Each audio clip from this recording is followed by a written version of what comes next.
Inkscape व्यवहार करी create and edit shapes उपरे स्पोकन ट्यूटोरियल को स्वागत। एही ट्यूटोरियल पई हमकु इंकस्केप जानिबाकू हेबो। आमे इंकस्केप इंटरफेस बाबदरे एवं साधारण आकृति तयारी करबा विषय रे सिखिबा। हैंडल्स व्यवहार करी कलर भरिबा एवं आकृति बदलाइबा मध्ये सिखिबा। एही ट्यूटोरियल पई मु व्यवहार करूछि Ubuntu Linux 1204 OS Inkscape version 048.4। Dash home को जांतु एवं इंकस्केप टाइप करंतु। आपण लोगो रे डबल क्लिक करी मध्य इंकस्केप खोली परिबे। इंटरफेस उपरे आपण मेनू बार एवं टूल कंट्रोल्स बार पाइबे। एहा सबुठारु उपर पार्श्व रे रूलर्स परे अछि। इंटरफेस रो डाहाण पाखरे आपण कमांड बार एवं स्नैप कंट्रोल्स बार पाइबे। टूल बॉक्स इंटरफेस बाम पटे अछि। मझिरे कैनवास अछि जेउठी आपण निजर ग्राफिक्स ड्रा करि परिबे। इंटरफेस तळे आमे कलर पैलेट एवं स्टेटस बार देखि परिबा। एबे इंकस्केप रे किछि मौलिक आकृति को तयारी एवं एडिट करबा विषय रे सिखिबा। सर्वप्रथमे आमे सिलेक्ट एंड ट्रांसफॉर्म टूल बाबदरे सिखिबा। एहाकु साधारणतः सिलेक्टर टूल कुहा जाय। एहा बहुत गुरुत्वपूर्ण टूल अटे। एहा टूल बॉक्स रो बाम पार्श्व रे अछि।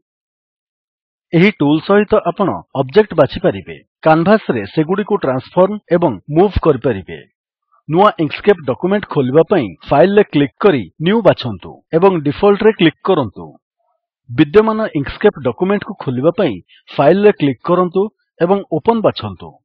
आमे पूर्वरु तयारी करिथिबा drawing_1.svg फाइल खोलंतु। मु एहाकू डॉक्यूमेंट्स फोल्डर रे सेव करिछि। डाहाण पार्श्व तळे थिबा ओपन बटन उपरे क्लिक करंतु। आमे पूर्वरु एक आयतक्षेत्र तयारी करथिले। एबे आयतक्षेत्र उपरे क्लिक करंतु। डिफॉल्ट भाबे आयतक्षेत्रर रंग सबुज अटे। रंग को लाल करबा पई आमे तळे थिबा कलर पैलेट रो व्यवहार करिबा। तेणु मु कर्सर तळकु नेबी एवं लाल रंग उपरे क्लिक करिबी। आयतक्षेत्र रे रंगर परिवर्तन को देखंतु। एबे आयतक्षेत्र को मूव करंतु। एभଳି करबा पई आपनकु आयतक्षेत्र उपरे क्लिक करिबा दरकार। माउस बटन को न छाडी कैनवास रो जे कोनोसी स्थान को ड्रैग करंतु। तापरे माउस बटन को छाडंतु। भल भाबरे देखिबा पई जूम इन करंतु। एथि पई कंट्रोल की दाबंतु एवं माउस रे स्क्रोल बटन व्यवहार करंतु। आयतक्षेत्रर आखपाख एरोज उपरे ध्यान दियंतु। एगुडी को हैंडल्स कुहा जाय। जाहाकु आमे स्केलिंग एवं रोटेटिंग पई व्यवहार करिबा। कर्सर जतबेले कोनोसी हैंडल्स को जाय तबे हैंडल रंग बदली जाय। एहा दर्शाए जे सेही हैंडल सिलेक्ट होइछि एवं आकृति बदलाइबा पई प्रस्तुत। आयतक्षेत्र को स्केल अथवा रिसाइज करबा पई जे कोनोसी कोणर हैंडल्स रे क्लिक करी ड्रैग करंतु। जदि आपण आकृतिर अनुपात समान रखिबाकू चाहुछंती तेबे आकृति बदलाइबा समय रे कंट्रोल की दबाई रखंतु। आयतक्षेत्रर लंब ओ प्रस्थ बदलाइबा पई आयतक्षेत्रर कोणरे जे कोनोसी गोटिए हैंडल रो व्यवहार करंतु। डाहाण किबा बाम पार्श्वस्थ हैंडल रे क्लिक करी ड्रैग करंतु। आयतक्षेत्रर प्रस्थ रे परिवर्तन को देखंतु। एबे आयतक्षेत्रर उच्चता बदलांतु। आमे हैंडल रो तळे किंबा उपरे क्लिक करी ड्रैग करिबा।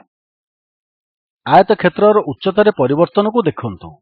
आमे निजे टूल कंट्रोल्स बार रे विड्थ एवं हाइट पैरामीटर्स को बदलाई आयतक्षेत्रर प्रस्थ ओ उच्चता बदलाई परिबा। मु विड्थ 400 एवं हाइट 200 रे बदलाइबी।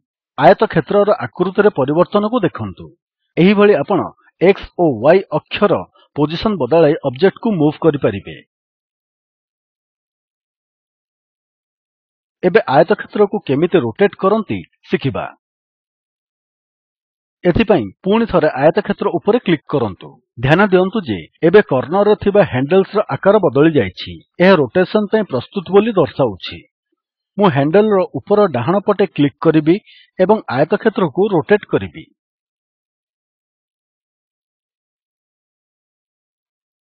आपण जे कोनोसी पार्श्वर हैंडल्स उपरे क्लिक एवं ड्रैग करी आयतक्षेत्र को तेरछा करि परिबे।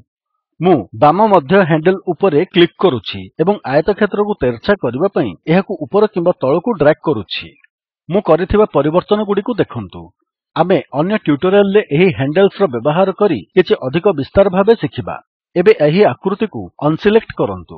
ଏଥିପାଇଁ କାନଭାସ୍ କ୍ଷେତ୍ର କିମ୍ବା କାନଭାସ୍ ସୀମା ବାହାରେ ଯେକୌଣସି ସ୍ଥାନରେ କ୍ଲିକ୍ କରନ୍ତୁ। ମାଉସ୍ କୁ ପୁଣିଥରେ ଟୁଲ୍ ବକ୍ସ କୁ ନିଅନ୍ତୁ ଏବଂ ସେହି ରେକ୍ଟାଙ୍ଗଲ୍ ଟୁଲ୍ ଉପରେ ବୁଲାନ୍ତୁ। ଟୁଲ୍ ଟିପ୍ ଦର୍ଶାଏ ଯେ ଆମେ ଏହି ଟୁଲ୍ ବ୍ୟବହାର କରି ଆୟତକ୍ଷେତ୍ର ଓ ବର୍ଗକ୍ଷେତ୍ର ତିଆରି କରିପାରିବା। ତେଣୁ ପ୍ରଥମେ ମୁଁ ଏହି ଟୁଲ୍ ଉପରେ କ୍ଲିକ୍ କରିବି। ଏକ ବର୍ଗକ୍ଷେତ୍ର ଆଙ୍କିବା ପାଇଁ କଣ୍ଟ୍ରୋଲ କୀ ଦାବି ରଖନ୍ତୁ ଏବଂ କାନଭାସ୍ ଉପରେ ଡ୍ରାଗ୍ କରନ୍ତୁ।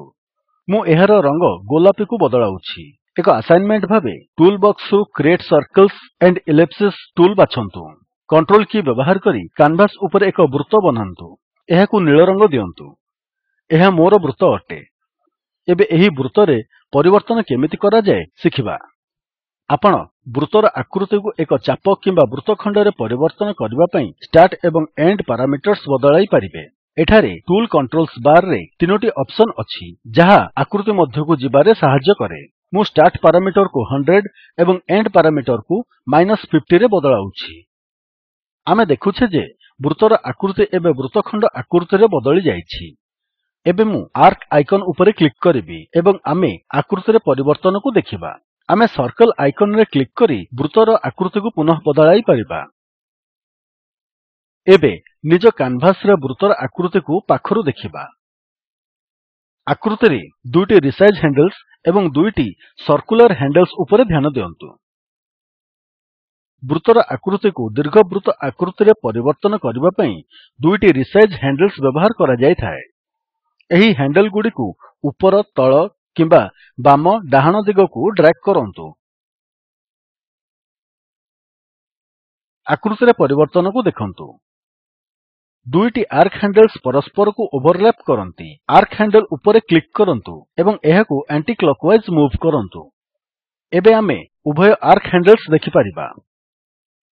ଆମେ ଏହି ଆର୍କ ହ୍ୟାଣ୍ଡଲ୍ସ ବ୍ୟବହାର କରି ବୃତ୍ତର ଆକୃତିକୁ ଆର୍କ କିମ୍ବା ବୃତ୍ତଖଣ୍ଡ ଆକୃତିରେ ବଦଳାଇ ପାରିବା। ସେଗୁଡ଼ିକୁ କ୍ଲକୱାଇଜ୍ କିମ୍ବା ଆଣ୍ଟି କ୍ଲକୱାଇଜ୍ ବୁଲାଇ ଆକୃତିରେ ପରିବର୍ତ୍ତନକୁ ଦେଖନ୍ତୁ।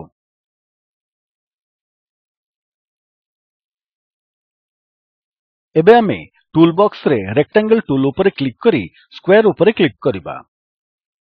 ଆକୃତିର ଉପର ଭାଗ ଡାହାଣ କୋଣରେ ଥିବା 2ଟି ରିସାଇଜ୍ ହ୍ୟାଣ୍ଡଲ୍ସ ଓ 2ଟି ଆର୍କ ହ୍ୟାଣ୍ଡଲ୍ସକୁ ଦେଖନ୍ତୁ। ପୂର୍ବପରି 2ଟି ଆର୍କ ହ୍ୟାଣ୍ଡଲ୍ସ ପରସ୍ପର ଉପରେ ଓଭରଲ୍ୟାପ୍ କରନ୍ତି। ଯେକୌଣସି ଗୋଟିଏ ଆର୍କ ହ୍ୟାଣ୍ଡଲ୍ସରେ କ୍ଲିକ୍ କରନ୍ତୁ ଏବଂ ଏହାକୁ କ୍ଲକୱାଇଜ୍ ମୁଭ୍ କରନ୍ତୁ। ଏବେ ଆମେ ଉଭୟ ଆର୍କ ହ୍ୟାଣ୍ଡଲ୍ସ ଦେଖିପାରିବା। ଆମେ ଏହି ହ୍ୟାଣ୍ଡଲ୍ସ ବ୍ୟବହାର କରି ବର୍ଗକ୍ଷେତ୍ରର ପରିସୀମା ଗୋଲ କରିପାରିବା। ସେଗୁଡ଼ିକୁ କ୍ଲକୱାଇଜ୍ କିମ୍ବା ଆଣ୍ଟି କ୍ଲକୱାଇଜ୍ ଦିଗକୁ ମୁଭ୍ କରନ୍ତୁ ଏବଂ ଆକୃତିରେ ପରିବର୍ତ୍ତନକୁ ଦେଖନ୍ତୁ। ଏବେ ଟୁଲ୍ ବକ୍ସରେ ଷ୍ଟାର୍ସ ଓ ପଲିଗନ୍ସ ଟୁଲ୍ କ୍ଲିକ୍ କରି ଏକ ବହୁଭୁଜ ତିଆରି କରନ୍ତୁ। ଏହା ସର୍କଲ୍ ଟୁଲ୍ ର ଠିକ୍ ତଳେ ଅଛି। ଏହା ଉପରେ କ୍ଲିକ୍ କରନ୍ତୁ। ଆମେ ଏହିଭଳି ଭାବରେ ବହୁଭୁଜ ଆଙ୍କି ଏହାକୁ ସବୁଜ ରଙ୍ଗ ଦେବା। ଡିଫଲ୍ଟ ଭାବରେ ଗୋଟିଏ ପାଞ୍ଚଭୁଜ ଥିବା ବହୁଭୁଜ ଅର୍ଥାତ୍ ପଞ୍ଚଭୁଜ ତିଆରି ହୋଇଛି। ଟୁଲ୍ କଣ୍ଟ୍ରୋଲ୍ସ ବାର୍ ରେ ଦେଖନ୍ତୁ।